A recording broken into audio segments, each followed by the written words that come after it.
ஏசப்பா, நான் நம்புறேன். கர்த்தர் எனக்கு இந்த வார்த்தையை கொடுக்கும் பொழுது நான் ஆண்டவரிடத்துல கேட்டதும் அதான். ஏசப்பா, நான் உங்ககிட்ட ஒன்னே கேட்குறேன். என்ன கேட்டேன் தெரியுமா? தாவீது கேட்டது போல, உம்முடைய ஆவி என்னிடத்துல இருந்து எடுத்துக்கொள்ளாதிரும். இப்படி கையசைச்சு சொல்லுங்களேன், உம்முடைய ஆவி என்னிடத்திலிருந்து எடுத்துக்கொள்ளாதிரும். என்கிட்ட நீங்க எதை வேணாலும் எடுத்துக்கோங்கப்பா, ஆனால் ஐ வாண்ட் யூ. எத்தனை பேர் சொல்ல முடியும்? கைகளை உயர்த்தி சொல்லுங்க, ஏசப்பா எனக்கு நீங்க வேணும்.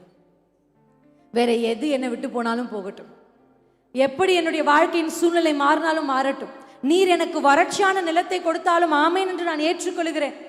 என் பக்கத்தில் எத்தனை பேர் சுவர் கட்டினாலும் அதை பார்த்து நான் அமைதியாய் காத்திருப்பேன். நீர் எனக்கு வேண்டும். சொல்லுங்க ஆண்டவர் பார்த்து, நீங்க எனக்கு வேணும்ப்பா, நீங்க எனக்கு வேணும்ப்பா, நீங்க எனக்கு போதும்ப்பா, உங்க சமூகம் எனக்கு வேணும்ப்பா. அந்த இடத்துல வாசிக்கிறோம், அவன் நீரூற்றண்டையில் இருந்ததால தாங்க அவன் செடியா இருந்து கொடியாய் மாறி படர்ந்து மற்ற எல்லாரும் பார்க்கத்தக்க இடத்திற்கு போனான். ஆமென். உங்க வாழ்க்கையிலும் கர்த்தர் நிச்சயமா செய்வார். ஆமென். உங்க சுற்றத்தார், உங்களை ஏளனமா பேசினவங்க, உங்க உடன் பிறந்தவங்க கூட மாறி போயிருப்பாங்க, இல்ல கூட பிறந்தவங்க தான். ஆனா கல்யாணம் ஆன உடனே ஒரு சுபாவமே மாறிடும். எஸ் ஆனோ? நிறைய பேரை நான் பார்த்துருக்கேன். நிறைய பேருடைய குடும்பத்தில் இருக்க பிரச்சனை, நாங்கள் அப்படி இருப்போம், நானும் என் அக்காவும், நானும் என் அண்ணனும், நானும் என் தம்பியும் அப்படி இருப்போம். ஆனால் சுபாவமே அவங்களுக்கு மாறிடுச்சு. என்னை நேசிச்சவங்க இன்னைக்கு என்னை வெறுக்கிறாங்க. ஆமென். நான் யோசிச்சு பார்க்காதவங்க, நான் இவங்கெல்லாம் எனக்கு நன்மையா என் வாழ்க்கையில கடைசி வரையும் இவங்கெல்லாம் எனக்கு நட்புறா இருப்பாங்கன்னு நினைச்சேன். ஆனால் இன்னைக்கு அவங்க தான் என் வாழ்க்கைக்கு ஒரு பெரிய ஆபத்தாக இருக்கிறாங்க. நம்பி அந்த அம்மாவை என் வீட்டுக்குள்ளே விட்டேன், ஆனால் இன்னைக்கு அந்த அம்மாவே என் வாழ்க்கைக்கு ஒரு பெரிய எதிரியாக மாறிடுச்சு. நிறைய பெண்கள். அல்லேலூயா. நான் உங்களுக்கு ஒன்று சொல்கிறேன், வறட்சியான நிலத்தை கர்த்தர் கொடுத்துட்டாரேன்னு அவர்கிட்ட கோச்சிக்கிட்ட எத்தனை பேர் இங்கே இருக்கீங்க? ஏன் எனக்கு இப்படி செய்றீங்கன்னு ஆண்டவர்கிட்ட எத்தனை பேர் கேள்வி கேட்டீங்க? எனக்கு மட்டும் ஏன் மேலும் மேலும் இந்த பிரச்சனையை அனுமதிச்சிருக்கீங்கன்னு கேட்டீங்க. இன்னைக்கு ஒரு முடிவெடுங்க. அக்ஸால போல சொல்லுங்க, ஏசப்பா எனக்கு ஒரு இந்த வறட்சியான நிலம் ஏன்னு நான் கேட்க மாட்டேன். அவ சொல்றா பாருங்க, நீர் எனக்கு வறட்சியான நிலத்தை தந்தீர். கை உயர்த்தி சொல்லுங்க, இயேசுவே நீர் என் வாழ்க்கையில் சில பாடுகளை அனுமதித்து, ஆமென், நான் அதை அக்செப்ட் பண்ணேன். நான் அந்த வறட்சியான நிலத்தில் நடந்தேன். ஆனா எனக்கு ஒன்று வேண்டும், ஊற்று வேண்டும். சொல்லுங்க ஆண்டரை பார்த்து, எனக்கு ஊற்று வேண்டும். ஊற்று தண்ணீரே, ஜீவன் தரும் நதியே. ஆண்டவரை பார்த்து சொல்லுங்க, ஊற்று தண்ணீரே. இந்த ரெண்டு வார்த்தை தான். ஜீவன் தரும் நதியே, ஊற்று தண்ணீரே. நீங்க வாய் திறக்கிற வரையும் நான் பாடிக்கிட்டே இருப்பேன். ரெண்டே லைன் தான். ஜீவன் தரும் நதியே, அவ்வளவுதான் பாட்டே. ஊற்று தண்ணீரே, ஜீவன் தரும் நதியே, ஊறி பெருகிடு ஊறி பெருகிடு ஊற்று தண்ணீரே, ஊரெல்லாம் பாய்ந்திடும் ஜீவன் தரும் நதியே. எத்தனை பேர் இதை மட்டும் பாடுங்க என் கூட சேர்ந்து, கரங்களை தட்டி பாடுவோமா?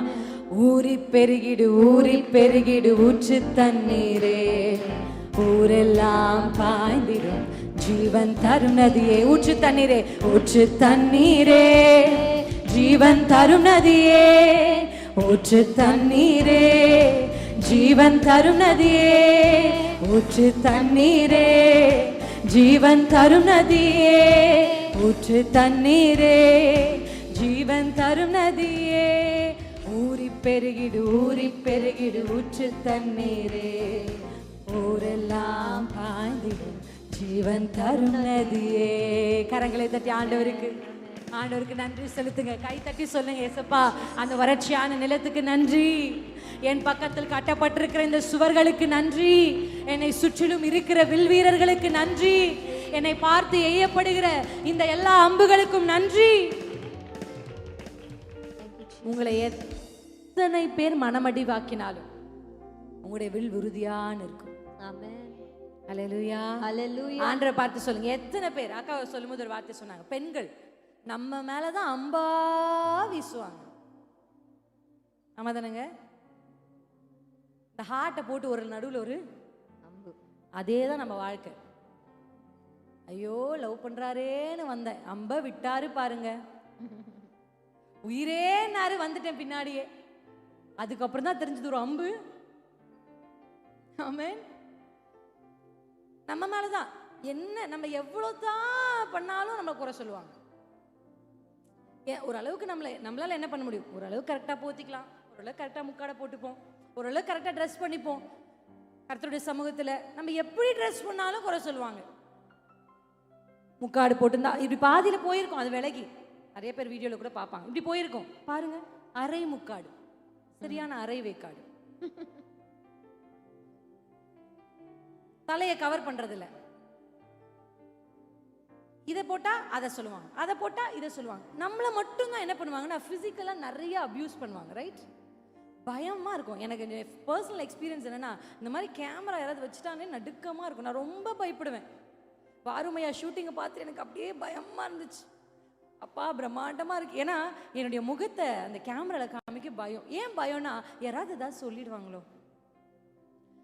ஃபர்ஸ்ட் டைம் லைவ் ஃபேஸ்புக்கில் போக சொல்லி எங்களுக்கு ஃபோன் பண்ணி ஒரு குரூப் கேட்டாங்க. நான் என் கணவர்கிட்ட சொல்லிட்டப்பா, எனக்கு பயமா இருக்கு.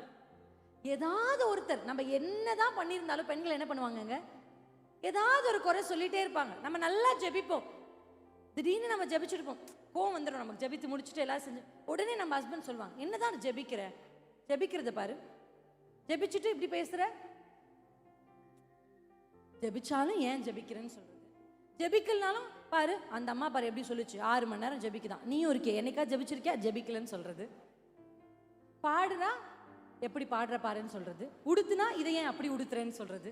நம்மளை பார்த்து தாங்க அநேக அம்புகள். ஆண்கள் எப்படி இருந்தாலும் அவங்க நின்று பேசினாலோ, அவங்க பிரசங்கம் பண்ணாலோ, அவங்க ஊழியம் பண்ணாலோ, எனக்கு தெரிஞ்ச அவங்க மேலே எந்த அக்யூசேஷனுமே, ட்ரௌசர் போட்டு பேசுறாங்க, அக்செப்ட் பண்ணி அல்லேலூயா ஆமென் போடுறாங்கங்க.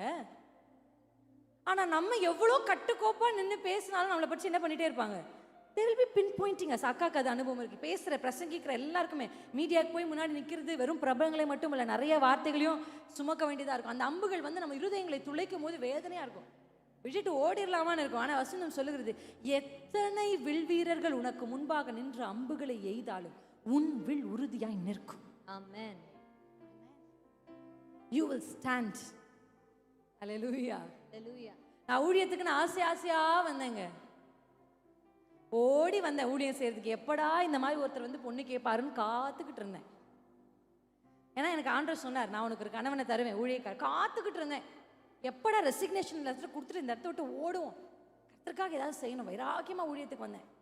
ஊழியத்துக்கு வந்த உடனே சலாப்புன்னு ஒரு பாஸ்டர் அடிச்சாரு, வார்த்தையினால.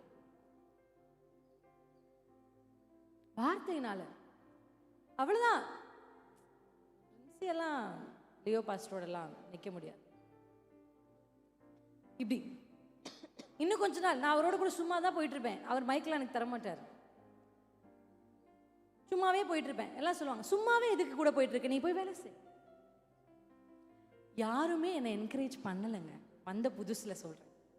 ஆனால் நல்ல கணவர், நல்ல குடும்பம், அவங்க என்னை மோட்டிவேட் பண்ணாங்க. பட் திடீர்னு வரும் பொழுது, வா நீ ஊழியத்துக்குன்னு எல்லாத்தையும் விட்டு வந்தியே, உன் வேலையை விட்டு வந்தியே, உனக்கு லாபமா இருக்கிற லட்சங்களை விட்டுட்டு வந்தியே, வா அப்படின்னு சொல்லி யாரும் என்ன பண்ணல.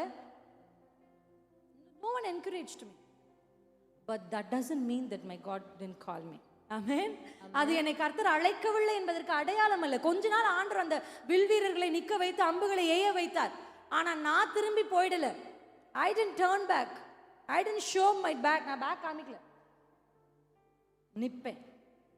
நிப்பேன். என் கணவரோடு போவேன். சும்மா தாங்க போவேன், சும்மாவாது போய் உட்காந்துட்டு இருப்பேன். அப்படி உட்காந்துட்டு இருந்தேன். என் கணவர் திடீரென்று ஒரு நாள் கூப்பிட்டு, வா அப்படின்னு மயக்க கொடுத்தார். இன்றைக்கு கர்த்தர் எங்களை 2 பேரையும் யூஸ் பண்ணிட்டு இருக்கிறார். ஹல்லேலூயா. நான் உங்களுக்கு எதுக்கு இது சாட்சியா சொல்றேன்னா, துவக்கத்துல எல்லா வாழ்க்கையில ஒரு திருமணம் ஆகி போன உடனேவோ, இல்ல ஒரு வேலை ஸ்தலத்துக்கு போன உடனே, ஒரு காலேஜ் சேர்ந்த உடனேவோ, உங்களுக்கு கண்டிப்பா வில் வீரர்கள் உங்களுக்கு முன்பாக நிறுத்தப்படுவார்கள். அம்புகள் உங்கள் வாழ்க்கையில நேரா வரும். You should expect discouragement. அந்த வில் வீரர்கள் உங்களுக்கு முன்னாடி நின்னா ஓகே சொல்லுங்க. ஆனா நீங்க என்ன பண்ணணும் தெரியுமா, வலது இடது பக்கம் சாயாமல் நேர் வழியா. வசனம் சொல்லுது, பெத்சிமேஷன் பசுக்களை குறித்து கர்த்தருடைய வேதம் சொல்லுகிறது. அந்த பெத்சிமேஷன் பசுக்கள் பெலிஸ்தியர்களுடையவங்க. ஆனா வசனம் சொல்லுது, அது தன் உடன்படிக்கையை சுமந்து கொண்டு வல பக்கம் இடப்பக்கம் சாயாமல் நேரா எங்க போகணுமோ அங்க போச்சான். எத்தனை பேர் சொல்லுவீங்க? கை உயர்த்தி சொல்லுங்க, இயேசுவே உங்க நோக்கம் எல்லாம் சொல்றேன். your target is your family. ஆமென்.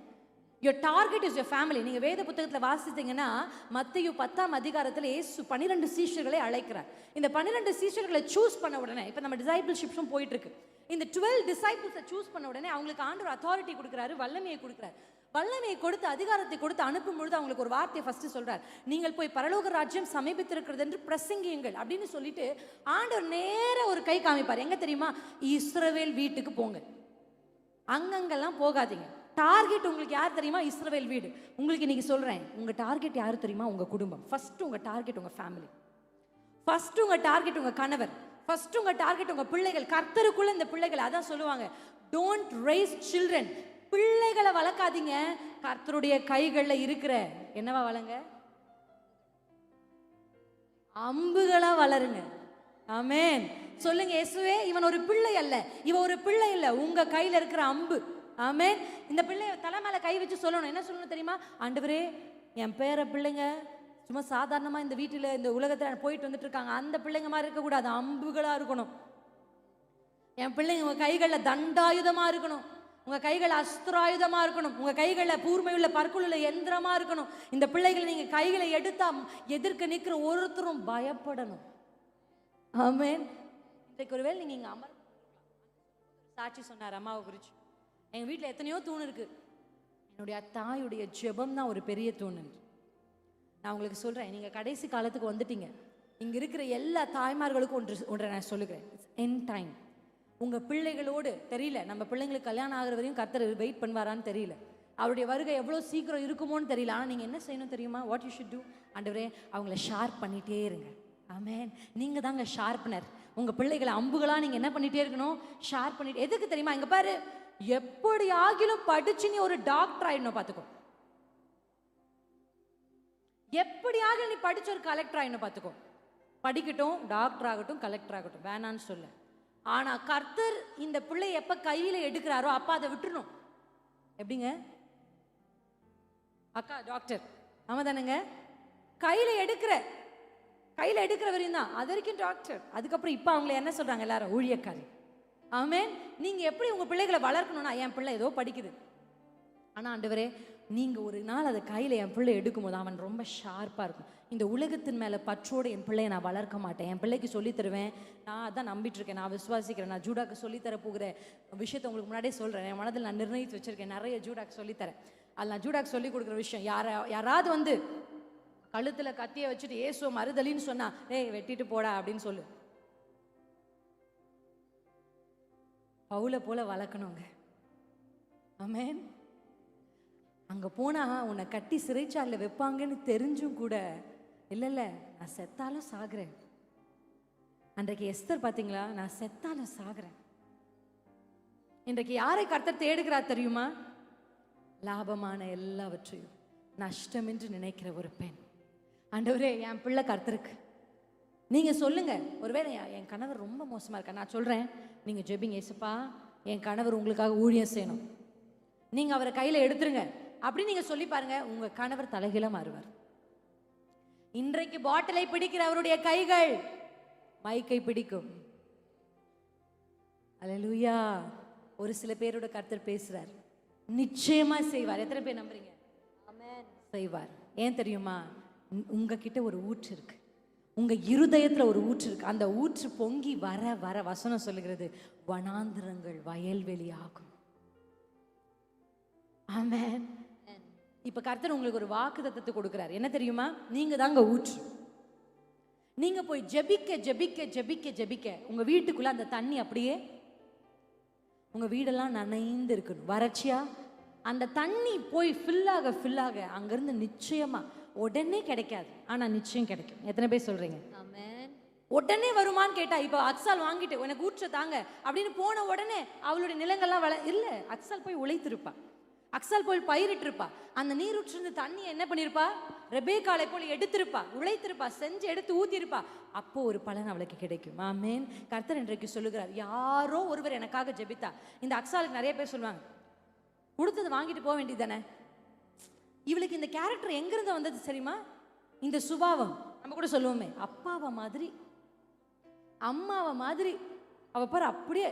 இதுல மாமியார்கள் கை தேர்ந்தவர்கள். நல்ல விஷயம் நடந்தா என் பையன் மாதிரி, அதுவே பேரப்பிள்ளை கொஞ்சம் கோவப்பட்டா அவங்க அம்மா மாதிரி. என்னங்க, கரெக்ட் தானே? பிள்ளை பரிசு, என் பிள்ளையும் பரிசு வாங்கியிருக்கான், அப்படியே தான் இருக்கான் அப்படின்னுவாங்க. இதே பேரப்பிள்ளை கொஞ்சம் அடம் பிடிச்சா பாரு அவளை மாதிரி அடம் பிடிக்கும். இருக்கா இந்த மாதிரிலாம் நிறையா. இப்போ மாமியார்கள் இங்கே கொஞ்சம் வயசானவங்களாம் என்ன ஒரு மாதிரி பார்க்குறாங்க, என்னையே எங்களையே சொல்கிறியம்மா. வயசானவங்களை நான் எப்பவுமே அதான் சொல்வேன், ஒரு குடும்பத்திற்கு ஒரு பெண் வரா, இங்கே நல்ல பெண்கள் எல்லாரும் இருக்கிறதுனால நம்ம ஃப்ரீயாக பேசுவோமா கொஞ்சம். ஒரு குடும்பத்துக்கு ஒரு பெண் திருமணம் ஆகி வருவா அப்படின்னா அதிக எதிர்பார்ப்போட வருவா. ஆமென், ஆமா தானங்க. முதல் பொறுப்பு ஒரு குடும்ப சமாதானத்துக்கு ஃபர்ஸ்ட் பொறுப்பு யார் தெரியுமா? மாமியார் தான். அல்லேலூயா. ஃபர்ஸ்ட் பொறுப்பு யாரு? மாமியார் தான். பாருங்க, நீங்க ஃபர்ஸ்ட் அந்த அம்மா அந்த பொண்ணு வந்து இப்பதான் சாம்பார் வைக்குதுன்னு வச்சுக்கோங்களேன், வச்ச உடனே இவ்வளோ காரம்லாம் நாங்கள் சாப்பிட்றதில்ல, இவ்வளோ உப்பெல்லாம் நாங்கள் போடுறதில்ல இப்படி சொன்னீங்கன்னா அடுத்த முறை அது சாம்பார் வைக்க தெரிஞ்சா கூட என்ன தெரியுமா பண்ணிப்பான்? எனக்கு கால் வலிக்குது, நீங்க தான் காரம் கரெக்டாக போட்டு நீங்களே செஞ்சுக்கோங்க. ஃபர்ஸ்ட் பொறுப்பு.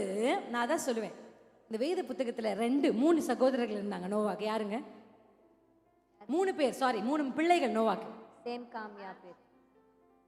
இந்த காம் நான் சொல்லியிருக்கேன்னு நினைக்கிறேன், ஆனால் மறுபடியும் உங்களுக்கு சொல்கிறேன். இந்த காம் எப்படிப்பட்டவன் அப்படின்னா, அவங்க அப்பா குடிச்சிட்டு வஸ்திரம் விலகி படுத்துட்டு இருக்காரு. இப்போ காம் உள்ளே போய் பார்க்குறான், அப்பா குடிச்சிட்டு என்ன பண்ணியிருக்கணும்? எடுத்து ஏதாவது ஒன்று கவர் பண்ணிட்டாது வந்து சொல்லியிருக்கலாம். ஓடி வந்துட்டே, நமக்கு எவ்வளோ சொன்னார், அப்படி இருக்கணுமாக்கா இப்படி இருக்கணுமாக்கா, அந்த ஆர்க்குக்குள்ளே உட்கார வச்சு அவ்வளோ பாடம் எப்படி நமக்கு எடுத்தாரு மனுஷன். இப்போ பாரு என்ன பண்ணியிருக்காரு அப்படின்னு போய் தம்ம சகோதரன் கிட்ட. ஆனால் சேமும் யாபேத்தும் பார்த்தீங்களா, இவன் சொன்னான்ட்டு அதை போய் அதை கிராண்டடாக எடுத்துக்காம பின்னாடியே கொண்டு போய் என்ன பண்ணாங்க? மறைச்சாங்க. நான் உங்களுக்கு அதான் சொல்வேன், காம் சபிக்கப்பட்டவன். அப்படி இருக்கா வசனம்? ஆமாம். சேம் தன் சகோதரில் விசேஷித்தவன் இருக்கா? ஐ திங்க் சேம் தான் இந்த ஐடியாவை சொல்லியிருப்பாருன்னு நினைக்கிறேன். யாபேத் கோஆர்டினேட் பண்ணியிருப்பார், அதனால சேம் கொஞ்சம் எக்ஸ்ட்ரா. ஆமென், கொஞ்சம் எக்ஸ்ட்ரா. ஆண்டவர் எல்லாருக்குமே அளந்தான் போவாடு. அவர் பார்ஷியாலிட்டி பார்க்க மாட்டார், எல்லாருக்கும் ஒரே மாதிரி. அதெல்லாம் சும்மா. அவர் பார்ஷியாலிட்டி பார்க்க மாட்டார். நன்மை செய்கிறவனுக்கு அவர் நன்மை செய்வார். கர்த்தருக்காக வைராக்கியம் பாராட்டுகிற ஒரு ஸ்திரீ கர்த்தருக்காக நிற்கிறானா கர்த்தர் நிற்பார். ஆமென். இங்க காம பார்த்துட்டு அவர் சபிச்சுட்டார். ஏன் சபிச்சாரு? எனக்கு ரொம்ப டவுட். இதுக்காகவா அந்த காம சந்ததியே சகிச்சு காணான்னு ஒன்று உருவாகி மகா மோசமான. உங்களுக்கு ஒன்று சொல்லட்டுமா? எத்தனை பேர் இங்க காம், எத்தனை பேர் இங்க யாபேத்தா இருக்கு? எப்படி தெரியுமா? வாட்ஸ் த டிஃபரன்ஸ் தெரியுமா? தான் வீட்டுக்குள்ள நடக்கிறத அவன் வெளியே சொல்லவே இல்லைங்க. ஆமென். நான் சொல்லுவேன், நம்ம வீட்டுக்குள்ள அநேக நிர்வாணங்கள் இருக்கும். தெரிந்து ஒருவேளை நோவா குடித்திருக்கலாம், தெரியாமல் ஒருவேளை நோவா குடித்திருக்கலாம். Whatever it may be. தான் மருமகளுக்கு ஒரு விஷயம் தெரிஞ்சிருக்கலாம், தெரியாம இருக்கலாம். அந்த பிள்ளை கொஞ்சம் முற்கோபம் இருக்கலாம், அந்த பிள்ளைக்கு செய்ய வராம இருக்கலாம், ஏதோ ஒன்று இருக்கலாம். உங்க பொறுப்பு என்ன தெரியுமா? வஸ்திரத்தை கொண்டு போய் அதை மறைக்கிறது. ஆமென். நீங்க ஃபர்ஸ்ட் அவங்க குறைய மறைச்சிருந்தீங்கன்னா அடுத்து ஏதாவது ஒன்று வரும்பொழுது உங்க மருமக ஓடி துணி எடுத்துட்டு வந்து உங்க. ஆமென். நான் அதான் சொல்லுவேன், என்னுடைய மாமியாரும் அப்படிதான். அந்த குடும்பத்துக்குள்ள நான் போகும்போது என்கிட்ட நிறைய குறிகள் இருந்துச்சு. I have to admit that in the god's presence. I was not a perfect girl. நிறைய காய்க்கு பேர் கூட எனக்கு தெரியாது. அந்த காயை நான் தான் கட் பண்ணி கூட்டு வச்சிருப்பேன். எங்க அம்மா ஃபோனில் என்னம்மா செஞ்சேன்னுவாங்க, ஏதோ ஒரு காய் கூட்டு மம்மி, ஆனால் அந்த காய் பேர் தெரியல அப்படின்னு. கூட்டு வச்சது நான் தான், ஆனால் காய் பேரு அதான் நான். அப்படிதான் இருந்தேன். போன உடனே என்னுடைய மாமியார், உனக்கு இது செய்ய தரல அது செய்ய, அப்படிலாம் இல்லை. எனக்கு இருந்த எல்லா குறைகளையும் அவர்கள் அவருடைய போர்வையில் வச்சு அப்படியே மறைச்சுக்கிட்டாங்க. என் நிர்வாணத்தை மறைச்சுக்கிட்டாங்க. என்கிட்ட இருந்த எல்லா குறைகளையும் அப்படியே மறைச்சுக்கிட்டாங்க. இன்னைக்கு பாருங்க, எங்கே போனாலும் என் மாமியாரை பற்றி சொல்லாமல் என்னால் பெண்கள் கூட்டத்தை முடிக்கவே முடியாது. எங்கள் அத்தை சொல்லுவாங்க, நான் போய் சொல்ல முடியாத இடத்துலலாம் இப்போ என் மருமக என்னை பற்றி சொல்லுது. மக அம்மாவை பற்றி நல்லா தான் சொல்லுவாங்க, ஆனால் மருமக அம்மாவை பற்றி சொல்கிறது தானேங்க. மாமியார் பற்றி தான் பெரிய சாட்சி. நான் மெசேஜ் முடிச்சுட்டு இப்போ தஞ்சாவூர் ஏஜி சர்ச்சில் ப்ரீச் பண்ணிவிட்டு முடிச்சு கீழே இறங்கி வந்தேன். ஒரு சிஸ்டர் வந்து என்கிட்ட சொன்னாங்க, சிஸ்டர் மெசேஜ் ரொம்ப நல்லா இருந்துச்சு, எனக்கு ரொம்ப சந்தோஷம் நீங்கள் வந்தது, உங்கள் ஆன்ட்டியை கேட்டேன்னு சொல்கிறீங்களா? உங்கள் ஆன்ட்டி, அவங்க இன்னும் எங்கள் ஆன்ட்டியை எங்கள் அத்தையை பார்க்கவே இல்லை, ஆனால் எங்கள் அத்தையை அவங்களுக்கு ரொம்ப பிடிச்சிருச்சு. ஏன் தெரியுமா? நிர்வாணத்தை பார்த்து அதை மூடிய ஒரு மாமியார். ஆமென். உங்கள் பிள்ளைகளுடைய நிர்வாணத்தை போய் நீங்க என்ன சொல்லிட்டு இருக்கீங்க? எல்லார்கிட்டயும் போய் சொல்றீங்க. You are going and saying to everybody, எல்லார்கிட்டயும் என் புருஷன் இப்படி பண்றான், என் புருஷன் இப்படி பண்றான், அது அது இல்லைங்க. உங்க போர்வையை எடுத்து மூடுங்க, அப்படியே மறைத்து கொண்டு சொல்லுங்க, இல்ல இல்ல. அப்படி நம்முடைய நிர்வாணத்தை கர்த்தர் மறைத்ததுனால தானே இன்னைக்கு நிக்கிறோம். இல்லைன்னா நான்லாம் எப்படி நின்று இருக்க முடியும்? இன்னைக்கு நீங்களாம் எப்படிங்க தேவ சமூகத்துக்கு வந்திருக்க முடியும்? நம்முடைய குறைகளை என் கிறிஸ்து இயேசு மறைத்தாரே, அவருடைய ரத்தத்தை கொண்டு மறைத்தாரே. அதான் சொல்லுவேன், ஒரு குடும்பத்துல சமாதானத்துக்கு ஃபர்ஸ்ட் அடி எடுத்து வைக்க வேண்டியது மாமியார் தான். ஆனா மாமியார் அடி எடுத்து வச்சும் மருமக அசையலைன்னா அது ஆமென். இன்னைக்கு சில மருமகள் அப்படிதான், என்னத்தான் மாமியார் அசைஞ்சாலும் மருமகள்கள் அசையறது இல்ல. எங்க அம்மா அப்படி சமைப்பாங்களாக்கும், எங்க அப்பா என்ன அப்படி பார்த்துக்கிட்டாராக்கும், இருக்கட்டும் ஆமென். ஆனா இதுதான் வீடு. எத்தனை பேர் சொல்வீங்க? நான் நம்புவேன், நான் நம்புறேன். நீங்க ஒரு வார்த்தையை சொல்லணும், என்ன தெரியுமா? இதுதான் என் வீடு. அல்லேலூயா. இன்னைக்கு கூட நிறைய பெண்கள் என்ன சொல்லுவாங்க, எங்க வீட்டுக்கு போலாமா அப்படின்னு கணவர்கிட்ட கேட்பாங்க. எப்படி கேட்பாங்க? எங்க வீட்டுக்கு போலாம். நீங்க அப்படி கேட்க கூடாது. எப்படி கேட்கணுங்க? அம்மா வீட்டுக்கு போலாமா? எங்க போலாமா? இதுதாங்க உங்க வீடு. இந்த வீட்டை கட்டுகிற பொறுப்பை தான் கர்த்தர் உங்களுக்கு கொடுத்திருக்கிறார். அந்த வீட்டை உங்க அண்ணன் வைஃப் கட்டிப்பாங்க, நீங்க போய் கட்ட வேண்டாம். தயவு செஞ்சு குறுக்க போகாது. அது அவங்க வீடு, அவங்க கட்டிக்குவாங்க. ஓகேங்களா? நம்ம எந்த வீட்டை கட்டணும்? வந்த வீட்டை கட்டணும். ஆமே. அவ பாருங்க எவ்வளவு உஷார் இந்த அக்ஸால், கேட்டு வாங்கி கொண்டு போகிறார். இன்னைக்கு கர்த்தர் என்கிட்ட ஒரு வார்த்தையை சொல்லி அனுப்பினேன். இந்த கூட்டத்துக்காக நான் ஆண்டவர்கிட்ட கேட்டு போராடும் போது என்கிட்ட ஆண்டவர் சொன்னார், அவங்கள கேட்க சொல்லுமான்னு சொன்னார். ஆமென். நீங்க சொல்லலாம், எத்தனை வருஷமா கேட்டுட்டு இருக்கேன். ஆனா இன்றைக்கு நீங்க என்ன கேட்க போறீங்க? இது வரைக்கும் நீங்க கேட்ட ஜெப குறிப்பு எது வேணாலும் இருக்கா? இன்னைக்கு நீங்க கேட்க போறது ஊற்று. ஆமென். நான் முடிக்க போறேன். முடிக்கிறதுக்கு முன்னாடி ஒரே ஒரு 2 பாயிண்ட் உங்களுக்கு சொல்லி முடிச்சிடறேன். என் கூட சேர்ந்து ஆதியாகமத்து நேரத்தில் இருப்பீங்களேன். ஆதியாகமம் 26ஆம் அதிகாரத்துக்கு நேரம் வந்தீங்கன்னா, இங்க ஆபிரகாம் அப்படின்ற ஒரு தேவ மனுஷன் சில துறவுகளை என்ன பண்றாரு? தோன்றுகிறார். நான் உங்களுக்கு நல்லா சொல்றேன், நம்ம இந்த ஊற்றுக்கள்ல அதிகமா தண்ணி எடுக்காம விட்டுட்டீங்கன்னா சத்துரு இந்த ஊற்றுக்கள்ல என்ன பண்ணிடுவானா? தூரி போட்டுருவான். கை உயர்த்தி சொல்லுங்க, கையை அசைச்சு என்கிட்ட பேசுங்களேன், என்கிட்ட சொல்லுங்க, ஆண்டவரே இந்த ஊற்றிலிருந்து தண்ணி எடுக்காத நாளே என் வாழ்க்கையில் இருக்கக்கூடாது. அப்படின்னா என்ன அர்த்தம்? கேட்டுக்கிட்டே இருங்க ஆண்டவர்கிட்ட. தேவ சமூகத்துக்கு போகாத நாளே இருக்கக்கூடாது. இங்க ஆபிரகாம் துறவை தோண்டிட்டு போயிட்டார். உடனே சத்துருக்கள் என்ன பண்ணாங்க தெரியுமா? துறவா தோன்ற, அவங்க கிட்ட இருக்கிற பணத்தை கொள்ளையடிச்சிருக்கலாம் இல்லையா? ஆபிரகாமுடைய பணத்தை கொள்ளையடிச்சிருக்கலாம், ஆபிரகாமுடைய ஆடு மாடுகளை திருடி இருக்கலாம், ஆபிரகாமுக்கு உண்டான எல்லாவற்றும் எவ்வளவு ஆசீர்வாதம் இருந்துச்சு, அதையெல்லாம் யாருமே ஒன்றும் செய்யல. ஆனா இந்த துறவை மட்டும்தான் தூச்சி போட்டாங்க. நல்லா கவனிச்சு பாருங்க. தட் மீன்ஸ் வாட் அப்படின்னா என்ன அர்த்தங்க? உங்களுக்கிட்ட இருக்கிற மற்ற எந்த காரியத்தின் மேலும் பிசாசு கண் இல்லை, உங்களுக்குள்ள இருக்கிற ஊற்றின் மேல தான் அவனுக்கு கண். ஹல்லேலூயா. உங்ககிட்ட இருக்கிற வேற டேலண்ட்ஸ் அது மேல அவன் கண் இல்லை. நம்ம செய்கிற ஊழியம் அது மேல அவனுக்கு கண் இல்லை. நமக்கு இருக்கிற பலன், நம்முடைய சாமர்த்தியம், திறமை, பேச்சு வழக்கு, உன்னுடைய ஊற்றை தூற்றி போட வேண்டும் என்று அவன் பார்த்துட்டே இருக்கிறான். ஏன் தெரியுமா? இந்த ஊற்றை மட்டும் அடைச்சிட்டோம்னா ஆடு மாடு செத்துரும் தண்ணி இல்லாம. இந்த ஊற்றை மட்டும் அடைச்சிட்டோம்னா பிள்ளைகள் தண்ணி இல்லாம நில விதைக்க முடியாது. இந்த ஊற்றை நம்ம அடைச்சிட்டோம்னா மற்ற எல்லா ஆசீர்வாதங்களும் ஸ்டாப் பண்ணிடலாம். அவங்க தானே கரெக்டா இல்லைங்களா? ஒரே ஊற்றை அடைச்சிட்டோம்னா எல்லா ஆசீர்வாதம். இன்னைக்கு ஆண்டவர் ஊற்றை திறக்க போகிறார். அப்படின்னா என்ன அர்த்தங்க? எல்லா ஆசீர்வாதமும் வரப்போகிறது. எத்தனை பேர் சொல்லுவாங்க? நன்மையும் கிருபையும். ஏன்னா ஆண்டவர் இன்னைக்கு உங்க வாழ்க்கையில பிசாசு தூற்றி போட்டான். அன்றைக்கு ஒரு நாள் ஜெபிப்பேன் சிஸ்டர், நான் அப்படி ஜெபிப்பேன்னு சொல்லிட்டு இருந்தீங்க. அந்த ஜெபத்தை எல்லாம் பிசாசு தூற்றி போட்டானா? கேராரின் புத்திரர்கள் வந்து ஆபிரகாம் வெட்டின ஒவ்வொரு துறவையும் மண் போட்டு தூற்றி போட்டார்கள். ஏன்னா ஆபிரகாமை எப்படியாகிலும் கதையை முடிக்கணும். நான் சொல்றேன், இயேசுவின் நாமத்தினாலே இன்றைக்கு சத்துரு உங்கள் மண் போட்டு மூடின உங்க ஜெப வாழ்க்கையை, உங்க அபிஷேகத்தை, உங்க மேல இருக்கிற அனாயிட்டிங்க, உங்களுக்குள்ள இருந்து பொங்கி வருகிற அந்த தண்ணீரை அவன் தூற்றினதை எல்லாம் கர்த்தர் என்ன பண்ண போறாரு? தோண்டி எடுக்க போகிறார். வசனம் சொல்லுகிறது, ஈசாக்கு தன் தகப்பனாகிய ஆபிரகாம் வெட்டின துறவை மறுபடியும் மறுபடியும் தோன்றினார். அல்லேலூயா.